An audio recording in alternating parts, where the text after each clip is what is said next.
各位观众、各位听众，大家好，欢迎来到我的频道派 TV。今天是纽约时间7月3号，星期五。今天的纽约市的死亡的人数达到了23123人，确诊人数是22.506人，死亡率是10.49%。纽约州的死亡人数是32064人，确诊人数是40.176人，死亡率是8.01%。全美国死亡人数是13.855人，死亡人数是279.4687人，死亡率是4.68%。恐惧指数呢又非常的好，才27.68%。整个市场欢声雀跃，因为失业率又下降了。油是$40一桶，黄金是$1787一盎司，小麦和糙米的价格不变，瘦肉猪和牛肉的价格也很稳定。人民币对美金的兑换率是7.09兑1美元。根据美国海军的消息啊，他们很久没报道这个军事新闻了啊。在经过了1个多月的阵痛以后呢，美国海军呢一共11艘现役的核动力的航母，其中有7艘呢现在已经是满血复活。为此，美军特此刊发了海报进行庆祝。目前美国的海军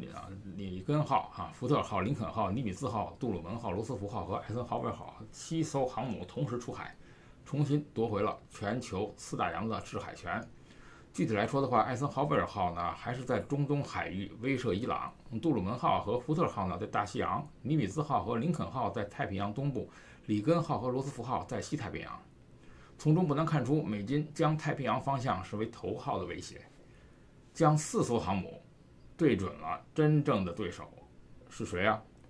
之前疫情最严重的罗斯福号航母已经驶离了关岛，开始了正式部署海上的演练。那么出现了10多名2次确诊的病例，但是罗斯福号呢还是有1800多名水兵在岸上隔离。目前航母上的水兵呢数量是3000人左右。美军认为这完全能够完成大部分的海上任务。罗斯福号航母呢将前往菲律宾海，为即将登舰的舰载机部队做好一切准备。这就意味着罗斯福号航母距离恢复印太海域战斗巡航的日子已经不远了。与此同时，美国的海军尼米兹号航母已经完成了出海部署的测试和演练工作。这个航母战斗群的所有水兵都完成了长达27天的隔离。预计这个航母呢很快就驶向西太平洋，而驻扎在日本的里根号航母也同时出海演练。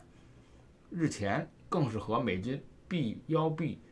轰炸机进行了反航母战术演习，扮演假想敌航母和 B-1B 的轰炸机交手，表明了美军航母正在不断的恢复实力。预计在不久以后，在西太平洋将会有3艘美国核动力航母和大批护航舰艇部署。自从有航母以来啊，美国为了保护自己航母的安全，一直都在不断的研究新武器和新战法来防范航母被攻击。F-35B 是个隐身的战机，这就是应运而生，它是一种最新型的舰载机。那么根据美国的商业内幕网站的报道说那么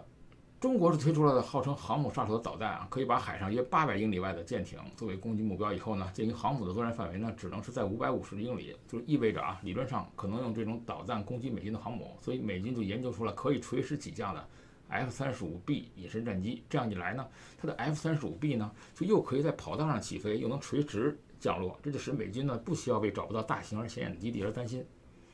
美国海军陆战队呢也一直在为新的作战理念进行训练。那么他们其实在2018年的11月份就已经是把一架 F-35B 的战机降落在了一个斜坡上，它显示了未来的飞行员呢就可以把战机降落在几乎任何地方。早在2017年的时候呢， F-35B 的机组就已经训练了它的热装弹和热加油技术。这就是说，它是把 F-35B 重新装载弹药变成像在汽车比赛中中途加油和维修那样快速。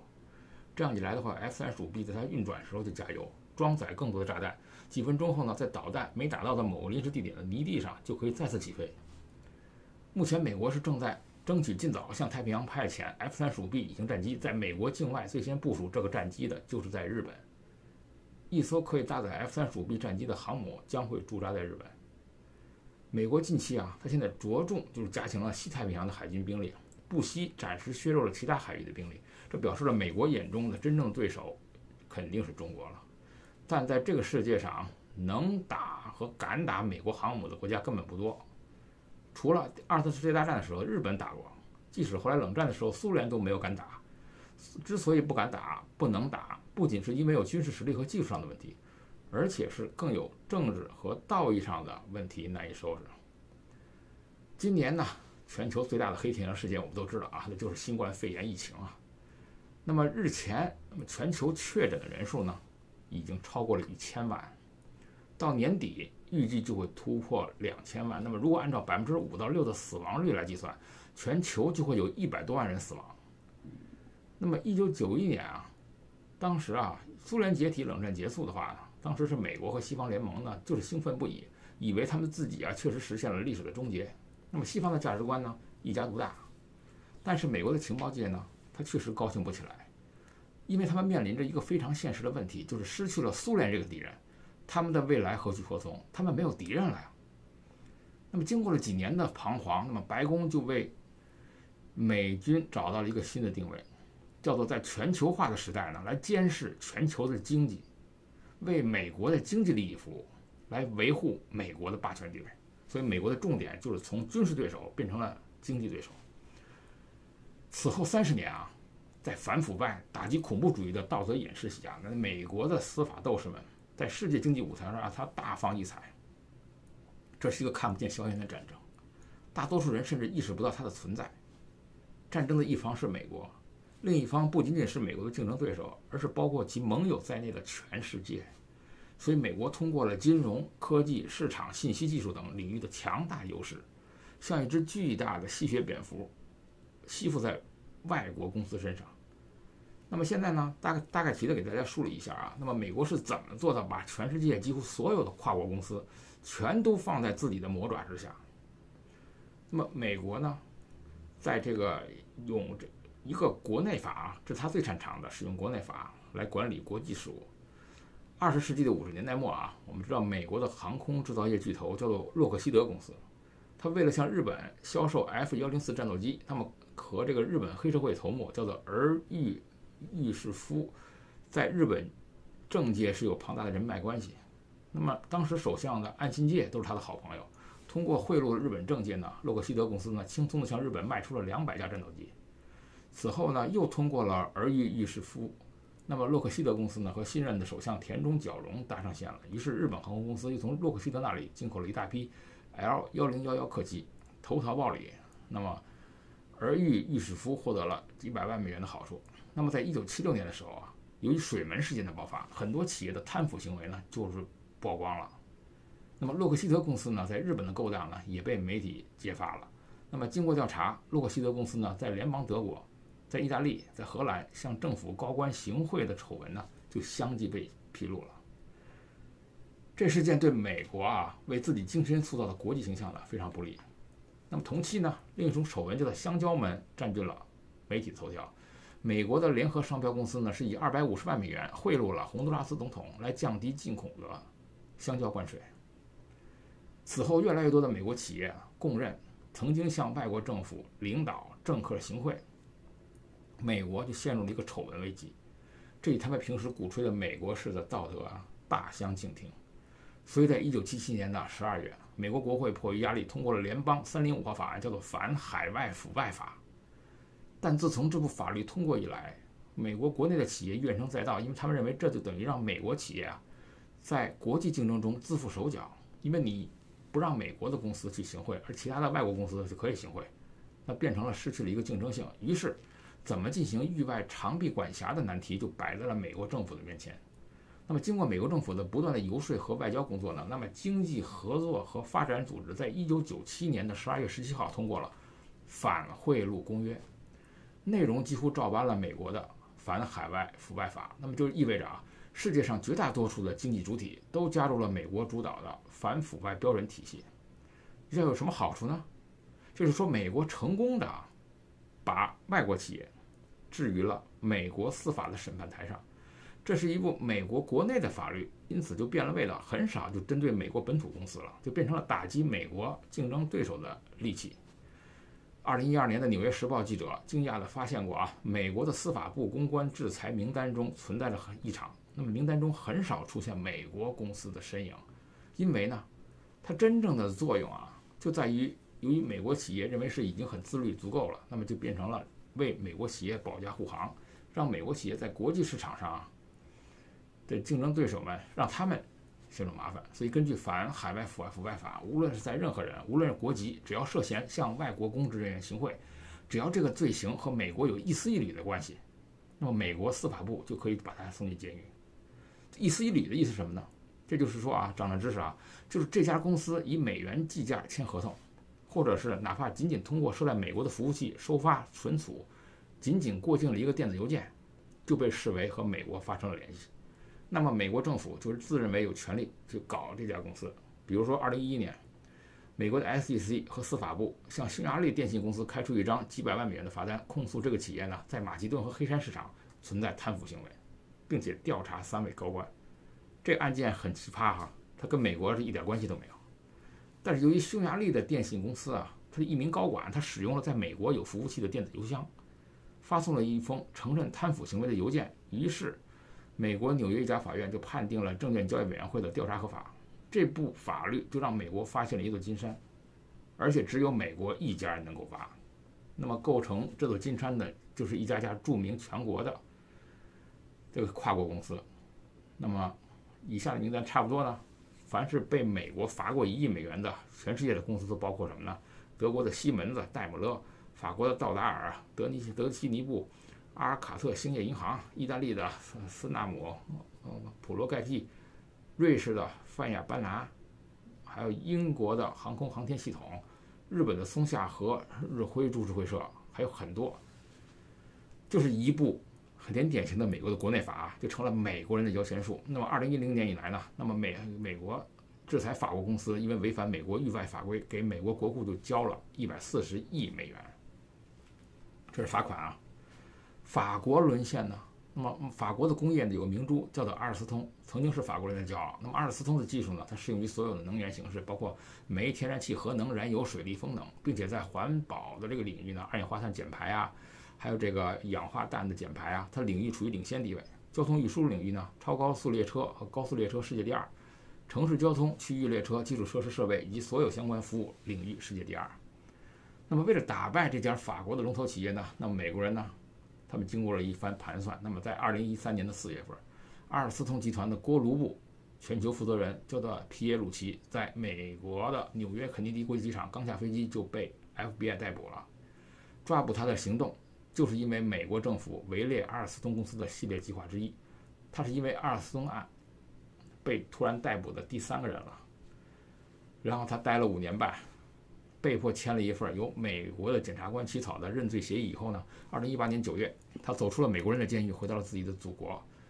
他呢，只是美国整垮阿尔斯通的一个经纪人质，目的就是为了来要挟阿尔斯通的实际掌门人放弃抵抗，老老实实的配合美国通用电气的收购计划。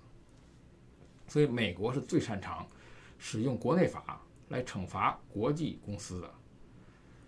那么到现在为止，他还认为美国的司法部通过逮捕我，向阿尔斯通的总裁施压，让他配合，同意支付当时的反海外腐败法处罚最多的罚金，超过了7亿美金，同时也迫使他把阿尔斯通的70%卖给了美国的竞争对手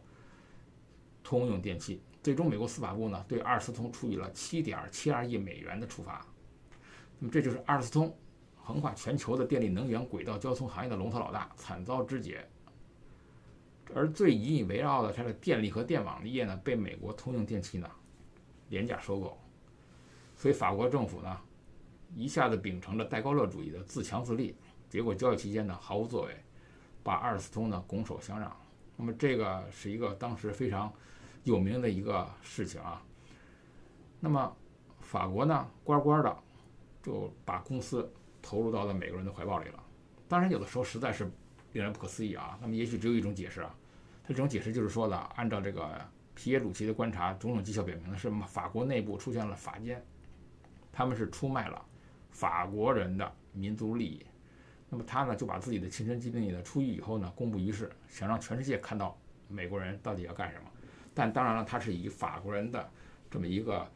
这个位置来看待美国的啊。他说他不相信美国司法部是独立的，他认为美国大型企业呢被其他国家以腐败理由起诉以后呢，美国司法部就会让这些企业回美国受审，然后他们就可以继续为所欲为。他们认为啊，法国人认为这是一个双重标准。他认为美国的司法部呢，就是在美国跨国公司的控制之下呢，为他们在全世界攻城略地服务的。那么除了阿尔斯通的话呢，美国还把所谓的黑手升迁了法国电信设备巨头叫做阿尔卡特。那么自2006年开始，这公司就陷入了无穷无尽的法律纠纷。最终，这公司呢前高管呢被判处30个月监禁。那么阿尔卡特呢，在2010年又向美国支付了1.37亿美元的罚款。6年后，阿尔卡特就不再存在了。2014年的时候，美国政府又瞄上了3家法国银行：法国巴黎银行、法国兴业银行和法国农业信贷银行。这3家银行最终也是乖乖地向美国交了罚款。其中呢，法国巴黎银行创纪录的交了90亿美元的罚款支票。法国能源巨头呢，叫做德西尼布，在2010年呢进入了美国司法部的视野。他的下场和阿尔斯通差不多，先是交了巨额罚款，然后被美国的一家规模较小的竞争对手，叫做美信达公司收入了囊中。所以呢，在以法国人的眼里看呢，他认为美国的是吸血鬼。那么他们每次都担心下一个目标是谁。2018年12月，美国的司法部呢，他针对了空客公司在马来西亚市场的腐败问题提起了法律诉讼。这时候呢，那么所谓的美国针对着全世界各个国家，那么变成了美国变相的成了一个世界金融的一个新教皇啊。他最擅长是以反腐的名义来控制打击竞争对手公司。那么如果你没有错，当然也不用担心，但实际上呢，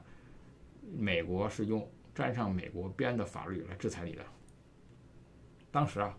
，96年5月2号的时候，美国国会又通过了叫做赫尔姆斯波顿法，叫做古巴自由与民主团结法。它就是对于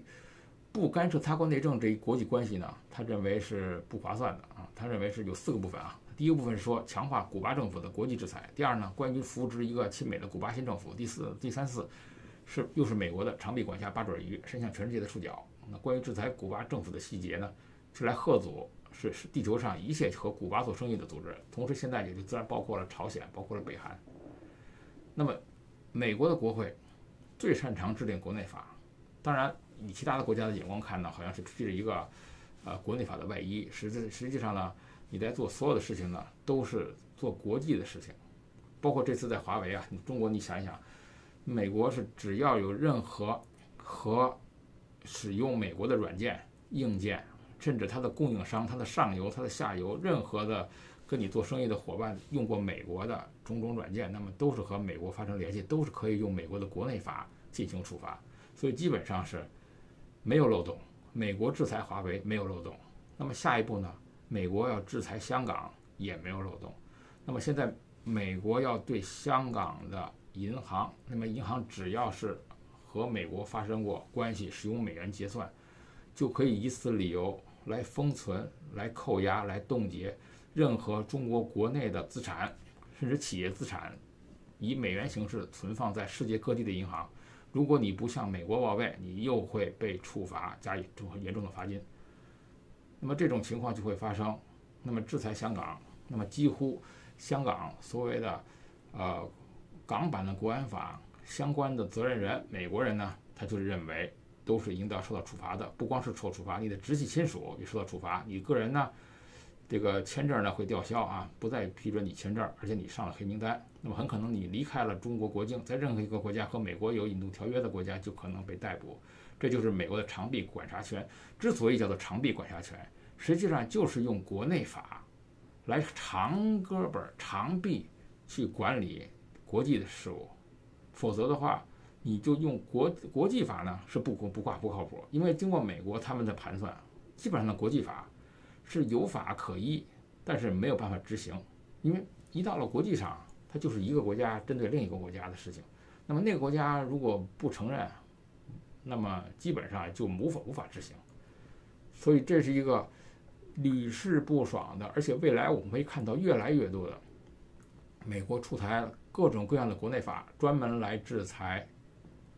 香港港版国安法有关的所有责任人，甚至包括了那么中国大陆内的和港版国安法有关的人员，包括所谓的人大代表啦，包括政治局委员啦，包括政治局常委啦，甚至包括相关的一些职能部门的部长啊、副部长啊、书记啊、副书记。那么这种情况发生，